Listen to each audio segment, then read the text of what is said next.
Saudara-saudaraku yang saya kasihi di dalam Tuhan,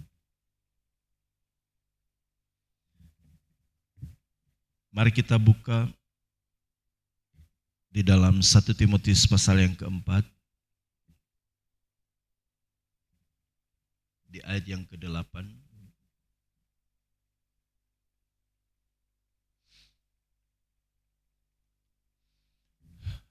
Latihan badani terbatas gunanya, tetapi ibadah itu berguna dalam segala hal karena mengandung janji, baik untuk hidup ini maupun untuk hidup yang akan datang. Saudaraku yang kekasih, nasihat Paulus kepada Timotius terkait masalah bagaimana dia menyelenggarakan kehidupan yang beribadah kepada Allah. Paulus mengerti bahwa melaksanakan kehidupan beribadah itu tidak hanya sebatas ritual yang dapat dilakukan dalam waktu-waktu tertentu. Tetapi ibadah yang sesungguhnya adalah bagaimana kehidupan Timotius yang harus sepenuhnya diberikan kepada Allah. Ritual-ritual yang dilakukan itu hanya sebagai pelengkap. Tetapi ibadah yang sebenarnya adalah bagaimana kehidupan rohani yang terus diperbaharui. Kehidupan rohani yang terus diperbaiki. Sehingga ketika menjalani kehidupan, dalam menyikapi persoalan-persoalan kehidupan, pujian bagi Allah itu dapat dikumandangkan. Makanya dalam perikop yang sama, Paulus menasihatkan pada Timotius di ayat yang ke-16. Awasilah dirimu sendiri dan awasilah ajaranmu. Karena memang ini terkait dengan masalah kehidupan.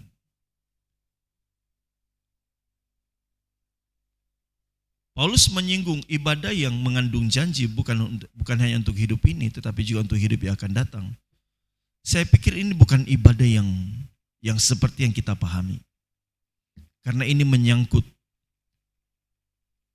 tentang keselamatan yang Allah sediakan. Jadi kita tidak bisa memandang ibadah itu sebagai bagian-bagian yang hanya dapat dilakukan secara seremonial. Tetapi ibadah yang dijalankan dengan kehidupan yang terus berubah, terus bertumbuh, itulah ibadah yang mengandung janji. Makanya di bagian lain Alkitab, Yesus berkata, bangsa ini memuliakan aku dengan bibirnya, tetapi hatinya jauh daripadaku. Percuma mereka beribadah, tetapi ajaran yang mereka lakukan adalah perintah manusia. Kadang ritual-ritual kita, kadang seremonial kita dalam gereja, dalam peribadatan itu hanya sebatas karena keinginan-keinginan kita. Karena kita suka dengan genre musik yang seperti ini, kita menikmati alunan musik, kita bisa menikmati pujian dengan suara yang merdu. Kita berpikir itu sudah menjalankan ibadah. Tetapi saudara harus mengerti bahwa ibadah itu adalah kehidupan kita. Karena alunan musik yang indah itu adalah peragaan kehidupan yang berkenan di hadapannya. Pujian penyembahan yang berkenan di hadapan Allah adalah hati yang terkoyak, hati yang diperah seperti anggur yang tercurah. Di mana saudara dengan begitu merasa kesakitan karena menahan diri untuk tidak berbuat dosa. Itulah ibadah yang menaikkan penyembahan yang benar di hadapan Allah. Penyembahan itu bukan sekedar kita mengangkat tangan, memuji Tuhan dalam sebuah persekutuan. Tetapi ketika saudara di tempat yang tersembunyi, saudara tetap mempertahankan kesucian walaupun memiliki kesempatan untuk melakukan dosa. Itulah penyembahan kita. Di saat saudara memiliki kesempatan untuk menyakiti orang, membalas orang. Saudara bukan tidak punya kekuatan, saudara punya kekuatan dan punya kesempatan dan besar sekali untuk bisa melakukannya. Tetapi saudara tidak melakukannya. Itulah penyembahan kita, itulah ibadah kita yang mengandung janji. Dan itu bukan hanya untuk kehidupan kita sekarang, tetapi juga untuk kehidupan yang akan datang. Itulah nasihat Paulus kepada Timotius, yang kemudian disampaikan juga kepada kita hari ini. Awasilah dirimu sendiri, awasi ajaranmu. Karena semua itu bicara tentang ibadah yang sesungguhnya. Roma pasal 12 ayat 1 berkata, karena itu aku menasihatkan kamu, supaya kamu mempersembahkan tubuhmu sebagai persembahan yang hidup, yang kudus dan yang berkenan kepada Allah. Itu ibadahmu yang sejati. Penyembahan kita, pujian kita, pengagungan kita bagi Allah, itu adalah gaya hidup yang menyenangkan hatinya. Jadi penyembahan kita bukanlah lagu yang dipersiapkan dengan begitu baik. Pujian kita bukanlah girang-girang kita yang kita bisa pertontonkan. Tetapi baik penyembahan maupun pujian itu lahir dari hati yang mengasihi Allah. Kemudian lahir dari kedagingan kita yang dipersembahkan, dipotong-potong, di mana kita tidak lagi mengikuti kehendak daging. Kita mau mengikuti kehendak Allah. Kita mau taat, kita mau setia. Dan kita berjuang hidup untuk menyukakan hati Allah. Itu ibadah kita, saudara. Itu yang Paulus katakan pada Timotius. Latihlah dirimu beribadah. Di ayat sebelumnya kalau saudara membaca ayat ke-7 bagian C. 1 Timotius 4 ayat 7 bagian B. Latihlah dirimu beribadah. Ini pesan penting buat kita, saudara.